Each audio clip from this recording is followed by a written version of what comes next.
अस्सलाम वालेकुम प्यारा ॿारो, अॼु अव्हांखे हिकु नंढड़ी माकोड़ी जी कहाणी ॿुधायां थी। तव्हांखे ख़बर हूंदी त माकोड़ियुनि जी पाण में मोहबत प्यार ॿधी हूंदी आहे। उहे हमेशह गॾु कतार में हलंदियूं आहिनि। जेकॾहिं हिक ॿिए सां मिलंदियूं आहिनि त हिक ॿिए खे हर ख़तरे खां होशियारु कंदियूं आहिनि। हिक ई जाइ ते गॾु रहंदियूं आहिनि, हिक ॿिए जो हर वक़्तु साथ ॾींदियूं आहिनि। हुननि माकोड़ियुनि जे वलर में हिकु नंढड़ी माकोड़ी बि हुई। हिकु ॾींहुं माकोड़ियूं खोराक जी ॻोल्हा में निकितियूं त नंढड़ी माकोड़ी बि हुननि सां गॾु हली। माकोड़ियुनि जी हिकु फितरत हूंदी आहे त जॾहिं बरसाति जी मौसम शुरू थियण वारी हूंदी आहे त पंहिंजो खाधो गॾु करे रखंदियूं आहिनि, जीअं त ॾुखे वक़्त में हुननि खे कमु अचे। सभु माकोड़ियूं खाधो ॻोल्हे रहियूं हुयूं, पर नंढड़ी माकोड़ी बि पंहिंजे धुन में हेॾां होॾां घुमी रही हुई ऐं ॿियो माकोड़ियूं खाधो ॻोल्हे खणी हली वयूं। नंढड़ी माकोड़ी उते रहिजी वई। जॾहिं हुन पंहिंजी मस्तीअ मां वांदी थी त हुन ॾिठो ॿियूं सभु माकोड़ियूं वयूं हलियूं। हाणे ही उदास ऐं परेशान थी वई त आउं छा करियां। हाणे आउं पंहिंजी जाइ ते कीअं रसंदसि जॾहिं मूंखे कंहिं पखी ॾिठो त हू मूंखे खाई वेंदो, को मूंखे पेर सां चुपाड़े वेंदो। का ॻाल्हि सम्झ में न आई। पंहिंजे बचाव लाइ का जॻह ॻोल्हण लॻी। हुन ॾिठो त हिकु ॿूटे जे भर में हिकु पथर पियो हो, जंहिं में थोरी जाइ ॾिसण में अची रही हुई। हुन सोचियो त कुझु देरि हिते पनाह वठां थी, पोइ पंहिंजे साथियुनि जी ॻोल्हा करियां थी। उहा अञा पथर वटि मस पहुती त ककर बि वसणु शुरू कयो। हीअ वेतर परेशान थी वई त हाणे छा थींदो, कीअं वेंदसि।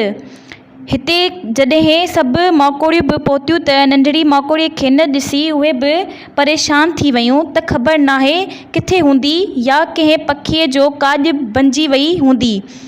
सभी माकोड़ियूं चयो त बरसाति बंदि थिए त हुन खे ॻोल्हण हलूं था, मतां मिली वञे। रॻो हुन खे कुझु न थियो हुजे। नंढड़ी माकोड़ीअ खे बुख अची वरितो, पर खाधो किथां आणे। जॾहिं बरसाति बंदि थी त उते हिकु माण्हू लंघियो, जंहिंजी थेली थोरी फाटल हुई। उन मां खंडु किरी रही हुई।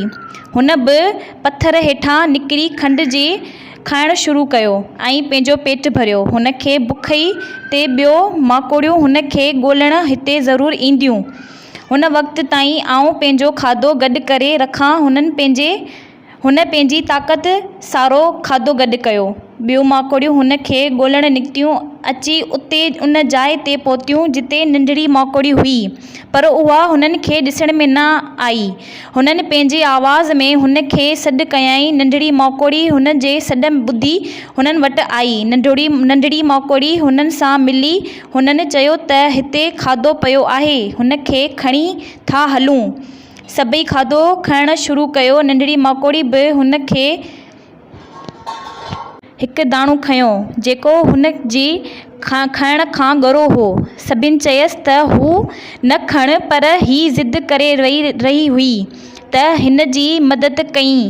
उहो वॾो दाणो खंयो। सभिनी माकोड़ियुनि अञा नंढड़ी माकोड़ी बि मिली वञे ऐं खाधो बि मिली वञे त नंढड़ी माकोड़ी चयो त मूंखे माफ़ करियो, अॻिते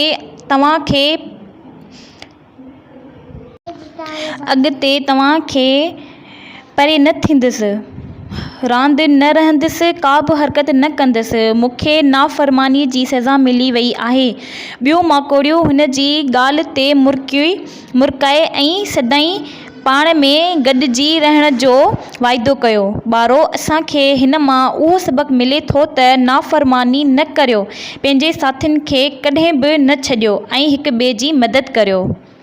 thank U and so much. अगरि तव्हांखे मुंहिंजी इहा कहाणी पसंदि आई हुजे त सब्सक्राइब करियो।